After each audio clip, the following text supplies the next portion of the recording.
G'day guys, welcome back to my channel. My name is Wildkard. Thank you for watching the Wildkard Rugby Show. Like, comment, subscribe, and yes, you are here today because undoubtedly you're a little bit excited, like me, going into this weekend's massive game between Ireland and France. Especially, this will be the game that will potentially determine whether or not England is going to win the Six Nations this year. I know. If you're an England fan, you're probably feeling a little bit ticklish inside of you going into this weekend. You'll probably be watching this game more than the actual game that England will be playing. But hey, let's have a look at the Six Nations table and see what I'm talking about, right? England is currently sitting on 2 bonus points, equal with Ireland, and England's only got Italy and Wales, 2 of the lowest ranking teams of the tournaments to go. If they win both games with bonus points, then England will be 4 bonus points in the overall score. And if Ireland lose to France without securing a losing bonus point, Ireland will actually fall behind England in the overall rank, could potentially fall behind England in the overall rankings, because I say potentially because who knows, right? England might lose to Wales in that final game, but hey, it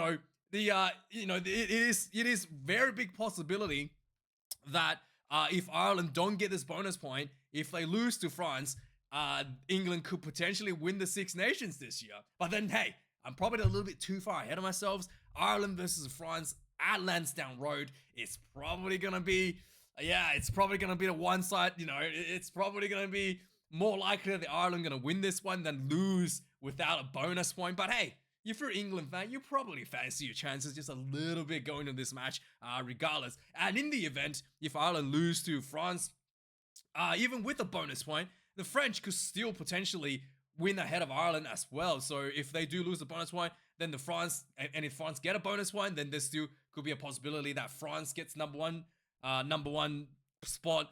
But it all hinges on Ireland losing and hinges on the margin of which the Ireland lose this game for either France or England to have any chance of winning the Six Nations. So yeah, it's not completely over. The Grand Slam is still intact for Ireland for now, but history is in favor of the Irish going into this game.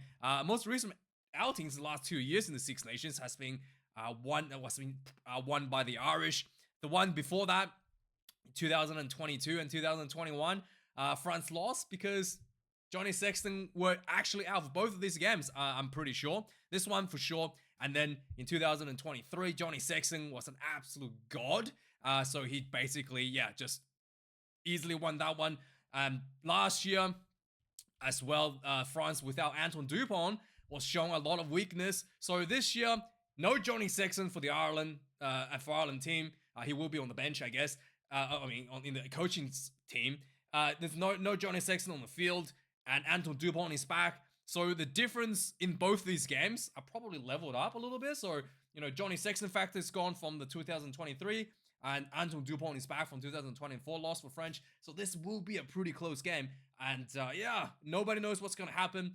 I do think that the French team has a big issue with their performances away, especially the core players like Antoine Dupont. I've raised this in multiple of my videos it's just that the fact that Antoine Dupont has only played away games pretty much exclusively in the Six Nations. His only game played in Southern Hemisphere is his debut or something against Springboks in 2017 or something. That was the only game he played in Southern Hemisphere. So he's actually lacking a lot of that away experience, in my opinion, in the international test levels. And that could be a factor because we saw that the performance between the French and the English game, where there was a lot of, handling errors from the French team in front of the hostile crowd. And those errors, you probably think that would not have happened if this was a home game for the French, right? So a lot of that stuff, still needs to be tested, I think. And a lot of the stuff for French still needs to be improved upon. And the direction currently going for the French team, where they are not coming down to New Zealand in July this year with their number 1 team. Also, it's going to compound the issue, I think. So this will be maybe like a test, initial test to see where their players are at. If the French lose this one, if especially pretty badly to the Irish, to silly handling errors and stuff like that, I think that the French Federation really needs to have to rethink about their policy of not like resting their core star players during the July international test windows where they go overseas. So yeah, that's my little bit of a rant for that there. The French has opted for the South African setup, 7-1, the Rassi Erasmus World Cup winning setup on the bench. The return as well of Romain Ntimak and Damien Penaud, who's two of the most dangerous players in the world right now. So a massive addition to the French team. And they also opted for Maxime Lucu on the bench as the only back reserve.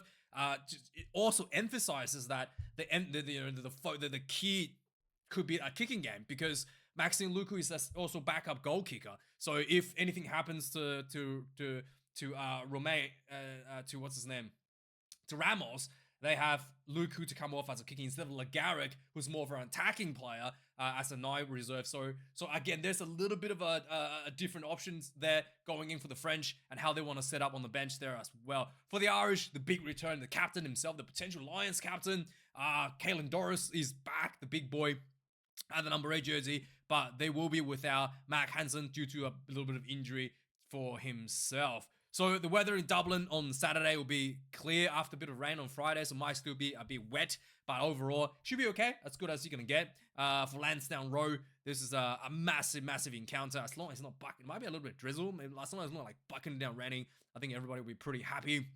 This will also be a monumental weekend for Mr. Angus Gardner, the Australian referee. He was definitely polishing up on his loss last week. He was in a Super Rugby game where he was just handing out yellow cards everywhere.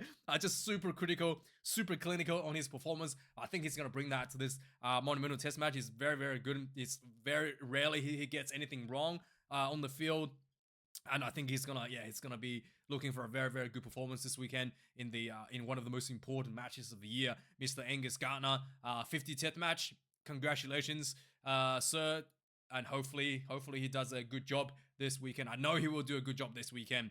Going to this game, Ireland undefeated Six Nations, had a bit of a choke up last year against New Zealand, but outside of that, I think yes, New Zealand and South Africa. Outside of that, South Africa and South Africa away. So outside of that, that's pretty solid performance, honestly, for the Ireland, because New Zealand and South Africa are two of the best teams, especially away in South Africa. To win a game away in South Africa, it's already quite an amazing achievement these days. So it is looking pretty strong going into Six Nations. The French is looking a bit shaky. Like I said, they were pretty poor last year in the Six Nations, and then Anton Dupont returning really brought them a lot of more confidence at home, beating the All Blacks. But again, that choke up against England at Twickenham showed that there's still a lot to be improved upon for them to be really contenders for the Six Nations. In fact, contenders for the Rugby World Cup that's coming up in 2027. So yeah, with that being said, let's have a look at the team. Let's have a look at the men who are going to be representing their nations for this monumental occasion. Coming number 1, my favorite player in the entire Six Nations so far is Andrew Porter.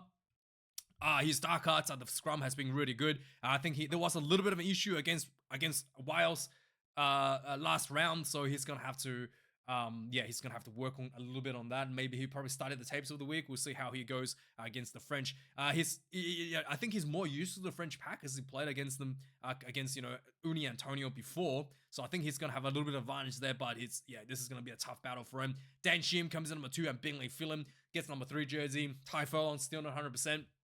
Unfortunately, Jean-Baptiste Gros comes in number 1 for the French, Peto Movaka number 2, and then Uni Antonio, the tight head big boy, coming in at number 3. I think this will all come down to Andrew Porter and Uni Antonio to see who goes down, and how. I'm not going to be surprised if Antonio gets flattened at some point in the scrummaging. And it depends how the referee is going to see that, right? The referee could either see that Porter was hinging and putting the scrum down, or that Antonio wasn't holding up the weight and slips, overextending and slipping, causing the scrum collapse. So the interpretations there from Angus Gardner is going to be really important this weekend when it comes to scrummaging. Coming in number 4 and 5 for Ireland, Joe McCarthy and Ty Byrne. Ty Byrne outstanding every game for the Ireland. He's probably the backbone of the Irish team these days. For the French, Thibaut Flamont and Mikhail Gillard gets the 4 and 5 jersey. Gillard is a bit of a fresher face to the French scene, and we'll have to see if he's going to live up to the pressure, to the line out. exploits from the more experienced Ireland team. Ireland do have James Ryan on the bench as well, so he's going to be put a lot more line-out pressure as well coming off the bench there. In the loose forwards, we got Peter Romani coming in a blindside flanker, George Vlander-Fleer open side, and Kalen Doris getting the number 8 jersey ahead of Jack Conan. And Peter Romani has been surprisingly good this season, despite, I thought he should be coming off the bench more and more these days, but he was outstanding form in terms of turnovers. Basically playing 2 open side flankers, once again showing the emphasis of the breakdown speed that the Ireland wants to hammer down. Francois Clark comes in number 6, Paul Bodichin number 7, and Gregory Aldridge comes in at number 8 for the French. Aldridge has been outstanding for the French. Really, really good runner and really physical around the breakdowns there. In the back line now, this is, I think, where the big play is going to show. This will be the biggest difference between the two teams, or how this game is going to play out.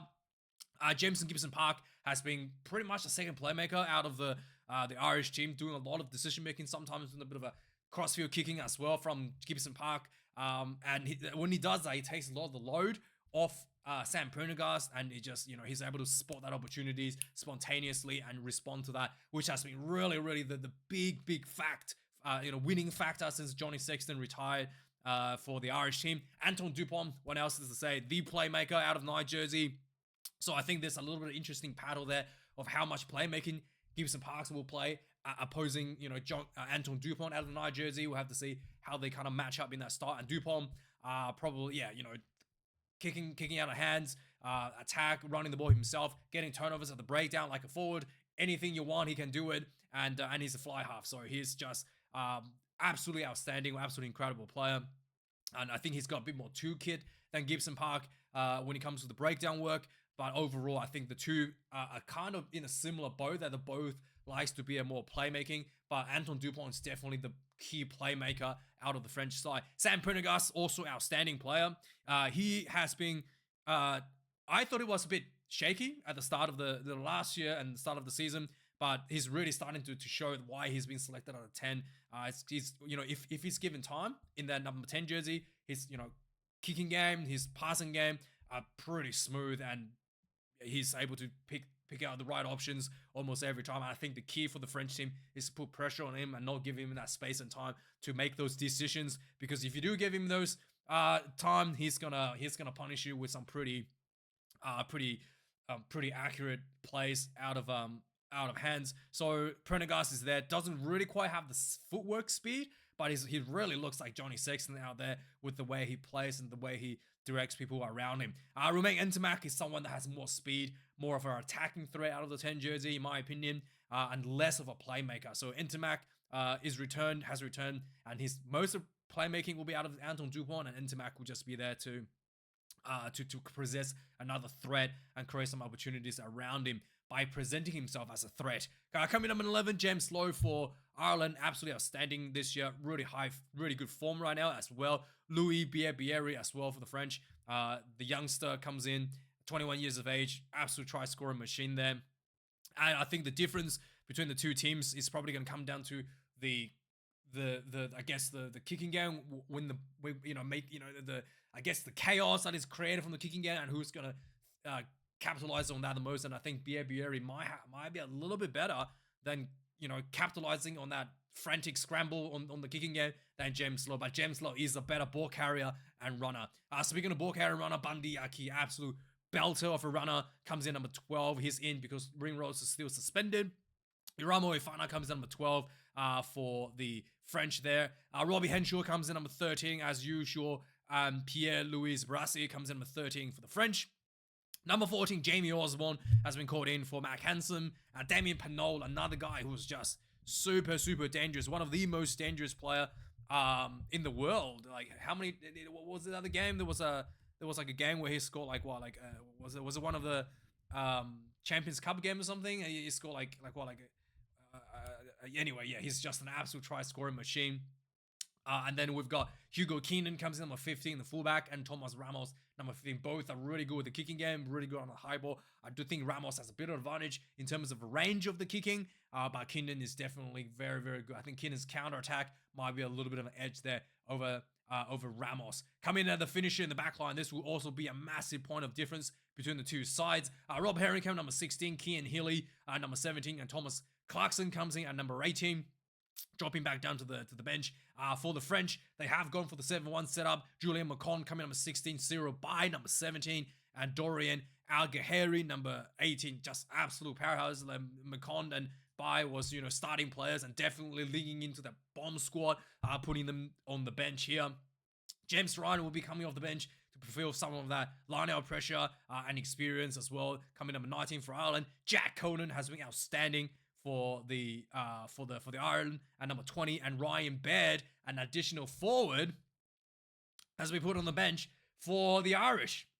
Yeah, I guess usually they have Ringrose as an additional center, because now since he's injured, I guess it makes sense for the Ireland to try to balance that out with an extra forward on the bench. So yeah, is this the first time Ireland going for 6-2 on the bench? Yeah, someone can tell me. But yeah, for the French, it's just jammed with big forwards. Emmanuel Miefel comes in number 19. Number 20, Hugo Orado. Number 21, Oscar Jegu. And number 22, the big veteran at this point, I guess, Anthony Geloc. Formerly one of the French diving team, I believe he was in the Olympic diving team. But yeah, he's definitely one of the better rugby players out there nowadays. Coming number 22, Conor Murray for the Irish, and Jack Crowley, number 23. Jack Crowley, I still think is a little bit better than Prendergast overall in terms of goal kicking. They could come down to the difference, because if Prendergast missed a bunch of goal, they probably have to bring on Crowley on early to try to stabilize the situation, especially if the game is really tight and no one's able to score any points. But the French has opted for Maxime Lucu, like I said. He not only doubles up as a number 9, but he also doubles up as a goal kicker. So for some reason, Ramos gets hurt, Lucu will come in as a goal kicker, so he will be able to cover that in case there needs to be covered. I think Dupont can kick as well, Entermac can kick as well, but I think Lucu might be the second option should Ramos is hurt. But yeah, interesting setup. Let me know your thoughts. This will be absolute heavyweight contest. I'm going to be consistent with my predictions, and I think the Irish will win this one. I think that the French is just like their away game. I still don't think that they have enough. I think they're just too used to playing at home, especially their key players like Anton Dupont. And I think that, I think the Irish will win this one. And the one concern is the goal kicking from the Irish team, Sam Prendergast. So I predict that if that goes awry, I think Crowley will come on and sort that out. But I think the Irish will win 25 points to 21 over the French. Let me know your thoughts, guys. Like, comment, and subscribe. And thanks for watching this video. Let me know your predictions, and I'll see you guys on the reviews. Have a good one. Cheers.